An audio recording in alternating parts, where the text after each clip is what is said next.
everyone, it's Grace, and today we are going to be doing a coffee gear pour-over review using 3 different budgets. So budget number 1 is going to be $50 and under. We already have our coffee. It's going to be a pre-ground wax swing. The first thing you're going to do to significantly cut the cost is purchase your coffee pre-ground. This eliminates the use or need of a grinder. So get your coffee pre-ground. Obviously, it's not always super ideal because coffee does start to go stale within 20 seconds, but it is going to remain sealed, and that's really the best that you can do in that situation. Next up, you can purchase a V60. This is a plastic V60. It's not ceramic, it's not glass, so it is significantly cheaper. This one's from Hario. You can purchase it off their website or directly off of Amazon. Next up, you're gonna need filters. Amazon has filters available as well. You can purchase these directly from Hario's website as well, but I have noticed they're a little bit cheaper on Amazon. You can go ahead and get, these are size number 2s for this size pour over. Something that's pretty important is you wanna be able to weigh the amount of coffee you're using, and you want to be able to weigh as your coffee is brewing as well.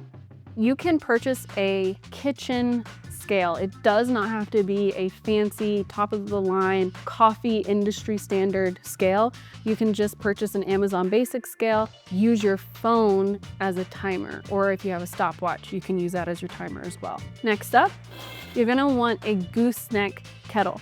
This one is stovetop friendly, so it's not an expensive electric kettle that can be, upwards of $100 to $250. This one, you can pour the water directly into the kettle, place it on your stovetop, and it's gonna heat your water up. The downfall to this is you can't control the temperature. You're gonna need a thermometer. And again, $5, $10 on Amazon, so you can check your water temperature before you start brewing. As you know, you want your hot water to be between 195 and 205 from optimal brewing. And last but not least, you need something to brew the coffee into, and any mug that you have in your home works just fine. You don't have a mug, you can use a mason jar. You don't need a fancy decanter to brew your coffee. So that's it. This came out to about $49.85.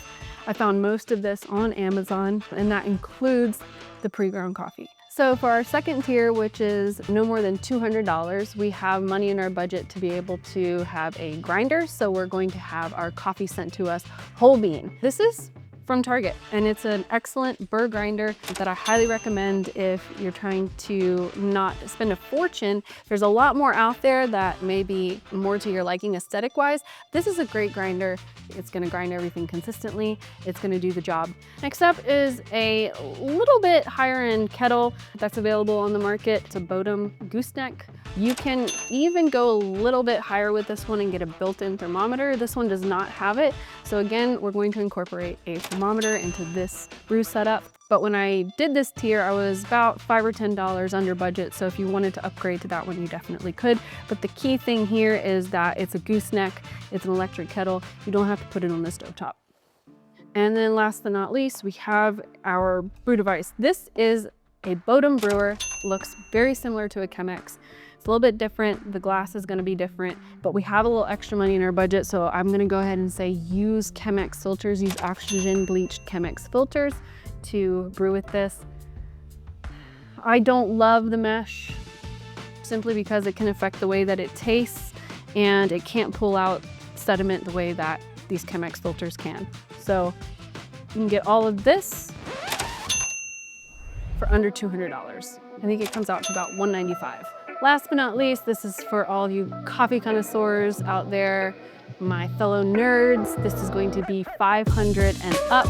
Kept this one under $1,000. I think it capped around like $860. But again, first things first, get whole bean coffee. Best in the business, in my opinion, is the Fellow Ode grinder. This is a Gen 1. They also now offer a Gen 2, which has a little bit more precision in their burrs and their grind size. Aesthetically, I think it's beautiful and has the tapping function, which makes sure you get all the grinds out. It has a magnetic cup on the bottom that you put this in. And it's small, it's more compactable than others, and it's quieter. We also have a Fellow EKG electric kettle.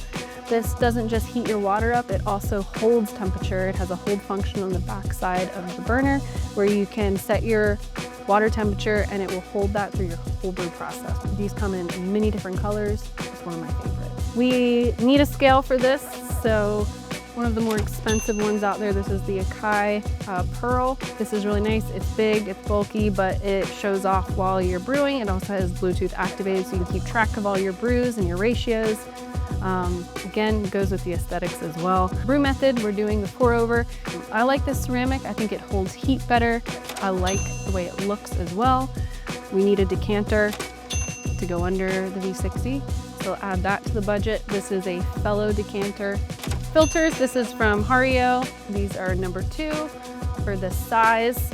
And last but not least, something that might be overlooked when you're brewing at home, you don't have a lot of control over your water and your filtration system. And wherever you're from, your water could be hard or soft, have chlorine, be sulfury, the pH, the alkalinity, everything can be not great for brewing coffee. So one thing that you can do is get distilled water. This is distilled water. That means it's empty of everything. It's empty of even minerals. There is a company, it's called Third Wave Water, and they sell packets where 1 packet to 1 gallon will add in magnesium sulfate, calcium citrate, and sodium chloride, making your water optimum for coffee brewing. You want some of these minerals in there because they bind to the coffee particles and help with extraction and help with taste. This tier came out to about $860. This is for anyone who loves brewing at home and wants complete control from start to finish over your brew. And just to reiterate, each tier over here, we have 50 and under. This is gonna be for beginners, people who like to travel or camp, maybe college students. Second tier, which is 200 and under. This is for, you know, budding enthusiasts and folks that are wanting to really dial in on their brewing experience and journey. The last tier, which is obviously my favorite, but the con here is that it gets much more expensive. You're talking hundreds of dollars more, but this equipment is going to be great for those coffee nerds and coffee enthusiasts that are really looking to up their game. And one really important thing to remember is that with each of these tiers, you're still going to be able to control the 6 essential elements of brewing, which are variables within the brew. So time, temperature, filtration, water quality, water temperature. You have a scale and technique, you, the brewer. So if you are someone that really enjoys pour over method brewing, let me know what you think. Let me know what you're doing at home. Let me know what you think about any of this equipment. Maybe you use it at home. Just let me know your thoughts. I'd love to hear them. Bye.